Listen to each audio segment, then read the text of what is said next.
Assalamualaikum warahmatullahi wabarakatuh. Selamat datang di channel saya.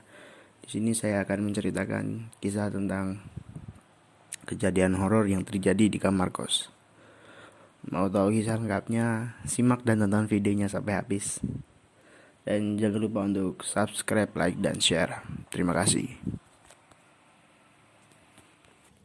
Aku yang saat itu sedang bersantai di dalam kamar kosku, tiba-tiba merasakan seperti ada seseorang yang mengawasiku di pojok ruangan. Lama-kelamaan aku benar-benar tidak nyaman.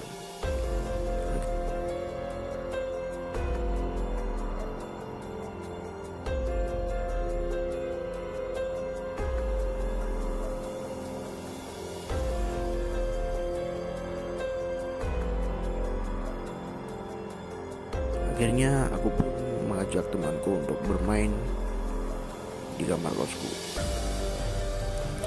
Dan meskipun temanku menemaniku di dalam kamar, aku tetap merasakan kengerian.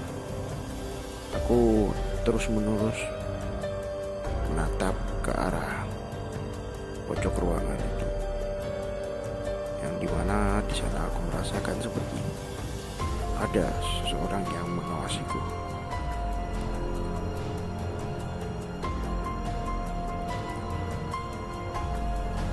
Setelah beberapa lama menemaniku di dalam kamar, temanku pun pamit untuk kembali ke kamarnya.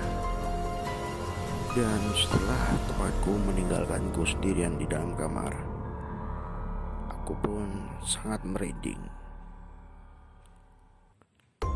Namun aku pun berusaha untuk tetap tenang dan tidak panik.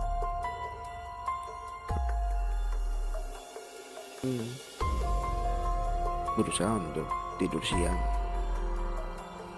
Namun ketika aku sedang terlelap, aku merasakan seperti ada seseorang yang meniup-niup wajahku dari atas. Setelah aku bangun, aku tidak menemukan siapapun di sana.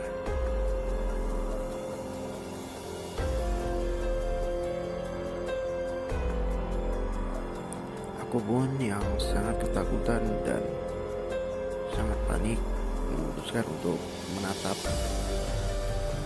ke arah pojok ruangan itu. Dan aku pun berusaha untuk mengetahui siapa yang sebenarnya yang ada di sana.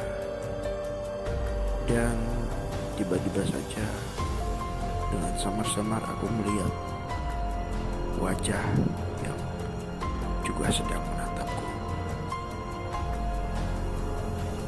Dan setelah aku memperjelas pandanganku, aku melihat seorang gadis. Dan wajahnya sangat pucat, penuh dengan darah, dan sangat menyeramkan.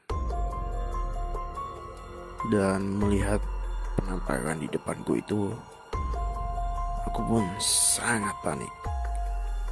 Aku berlari keluar kamar seperti orang gila. Dan setelah kejadian itu,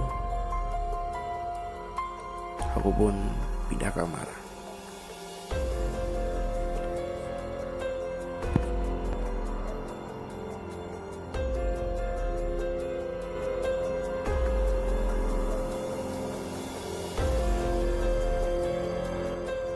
Aku sedang dinas di luar kota. Agar irit, aku memilih untuk ngekos di dekat kantor cabang tempat aku bekerja.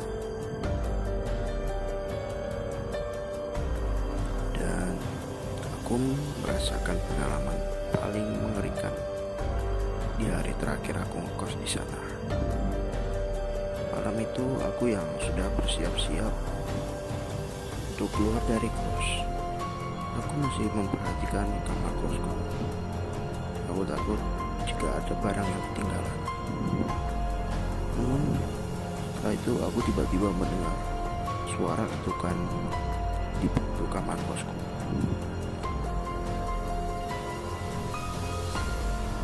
Dan ketika aku membuka pintu kamarku, aku menemukan seorang gadis yang mana dia mirip dengan anak dari pemilik kosku. Dia memberikanku sekotak roti, dan aku pun menerimanya dan mengatakan terima kasih kepadanya. Namun dia pun langsung pergi meninggalkanku. Aku pun tidak terlalu menghiraukannya. Aku bersyukur diberi makanan, karena aku juga sebenarnya cukup kelaparan. Namun ketika aku memakan roti itu, rasanya sangat aneh. Dan ketika aku membuka isinya, ternyata ada ular di dalamnya.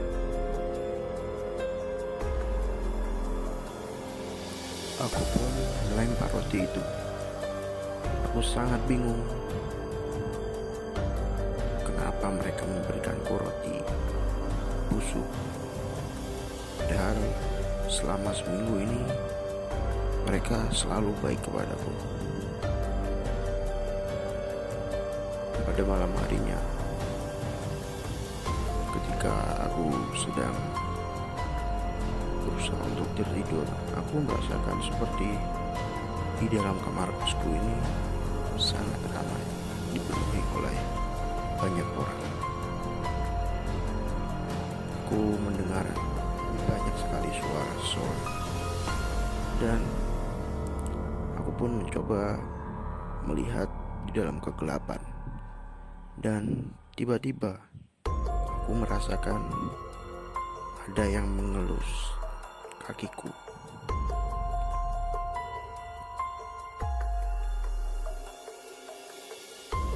Aku pun sangat panik dan mencoba untuk mencari saklar lampu. Namun aku tidak bisa menemukannya. Dan aku pun mendengar suara seperti garukan di dinding kamarku.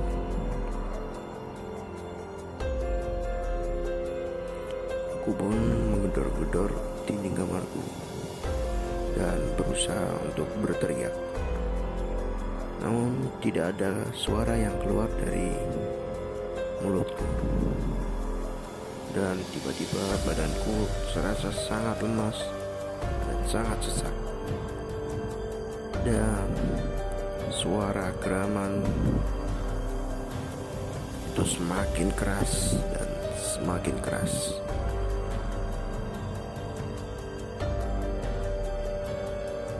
Aku kemudian muntah, dan aku tiba-tiba mendengar suara tawa seorang wanita.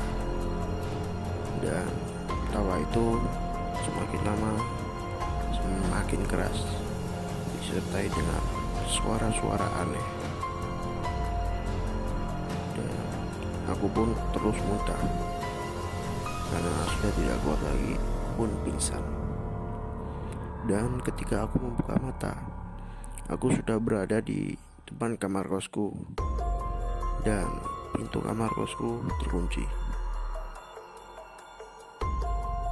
Dan setelah itu aku pun menceritakan kejadian semalam kepada pemilik kosku. Dan benar saja, mereka tidak meminta anak mereka untuk memberikanku roti.